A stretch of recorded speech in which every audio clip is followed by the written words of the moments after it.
Bypass road అయిపోయింది, tender అయిపోయింది, ఇంకా మొదలు పెట్టలేని చెప్పేసి వాళ్ళు అంటారనేది కాకుండా మనం స్టార్ట్ చేస్తే సమస్య అనేది ఉండదని చెప్పేసి ఉద్దేశంతోనే ఈరోజు క్లియర్గా అన్ని క్లియర్ అయ్యేదానికి ఈరోజు మొదలు పెట్టడం జరుగుతుందని చెప్పేసి కూడా చెప్పడం జరుగుతాం. ముఖ్యంగా ఎలక్ట్రిసిటీ వాళ్ళు ఎక్కడెక్కడైతే బైపాస్ పోతారో ఆ బైపాస్ లో ఉండే పోల్స్ కానీ లేకపోతే ట్రాన్స్ఫార్మర్లు కానీ ఏదన్నా ఉన్నా కూడా ఇమ్మీడియట్ గా తొలగించి ఆల్రెడీగా అమౌంట్ కూడా కట్టేసినారు. వాళ్ళకి ఏ ఇబ్బంది ఏం లే, ఇమ్మీడియట్ గా పని స్టార్ట్ చేసి వాళ్ళకి క్లియరెన్స్ చేసి ఇవ్వాలని చెప్పేసి నేను మీ ద్వారా తెలియజేస్తా ఉన్నాను. ఇమ్మీడియట్ గా స్టార్ట్ చేయాలని చెప్పేసి కూడా నేను చెప్పడం జరుగుతూ ఉంది.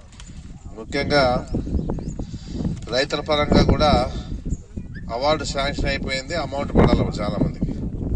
ఓ 2 ఎకరాల విషయంలో ఎందుకంటే దేవుని ఇనామని చెప్పేసి కొంతమంది కోర్టు కేసారు. 2 ఎకరాలు మాత్రమే, అంతేగాని అంతా కాదని చెప్పేసి కూడా చెప్పడం జరుగుతుంది. ఎందుకంటే ఒక మంచి పని చేసేటప్పుడు అందరి సహకారం తోడు ఉండాల్సి ఉంది. ఎందుకంటే పబ్లిక్ పరంగా ఈ కార్యక్రమం కాబట్టి ఏ ఆటంకాలు కూడా నిలబడే పరిస్థితి లేదు. ఏదున్నా ప్రభుత్వ భూమి ప్రభుత్వ పరంగా, ఎండోమెంట్ భూమి వేరే చోట చూపించే విషయాన్ని గమనించాలని చెప్పేసి చెప్పడం లేదు. ఎందుకంటే ప్రతి దానికి ఆటంకం చేసుకుంటూ పోతే మంచి పనులు ముందుకు పోవు. ఏదున్నా అది గమనించాలి. ఊరికి అనవసరంగా వేసేది ఏదో నాది అయిపోయిందిలే, నా బాధ్యత ఏదో నిలబెట్టగలిగినానని చెప్పేసి ఆలోచన కొంతమందికి ఉండొచ్చేమో, కానీ టైం పట్టొచ్చేమో కానీ నిలబడే పరిస్థితి లేదని చెప్పేసి కూడా గట్టిగా చెప్తా ఉన్నాం. ఏదున్నా కొంతమంది పరంగా మేమున్నాము, ఈ విధంగా బైపాస్ ఈ విధంగా పోరాదు, వేరే విధంగా పోవాలా అనేది ఇవన్నీ జరగవు ఇంకా. ఎందుకంటే ఆల్రెడీగా అలాట్మెంట్ అయిపోయింది కాబట్టి, అలాట్మెంట్ అయిపోయింది. ఏ విధంగా కూడా ఇంకా రైతులకు అవార్డు కూడా పాస్ అయిపోయింది. డబ్బు ఒకటే ఇమ్మీడియట్ గా 1 వీక్ లో 10 days లో డబ్బులన్నీ కూడా వాళ్ళ అకౌంట్ లో పడతాయని చెప్పేసి కూడా చెప్పడం జరుగుతూ ఉంది.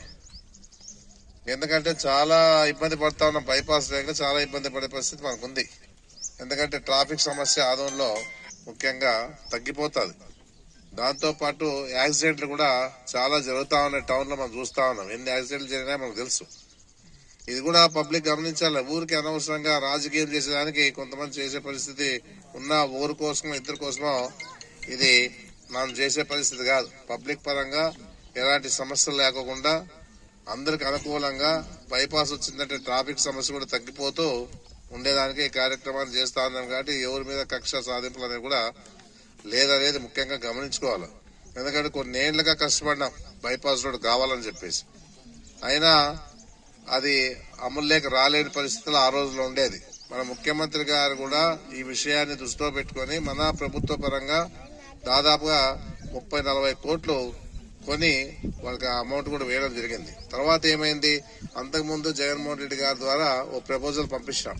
ఎందుకంటే నేషనల్ హైవే చేయండి, నేషనల్ హైవే పెడితే ఇంకా మాకు మంచి జరుగుతా అని చెప్పేసి జగన్మోహన్ రెడ్డి గారు ఆ ప్రతిపాదన పంపించిన తర్వాత అక్కడ కూడా ఉన్నటువంటి కన్సల్ట్ మంత్రి కూడా స్పందించి మనకి నేషనల్ హైవే కింద రోడ్డు శాంక్షన్ చేసిన దాదాపుగా 7.33 కిలోమీటర్లు, ఇది 241,99,00,000 డబ్బును కూడా రిలీజ్ చేశారు వాళ్ళు.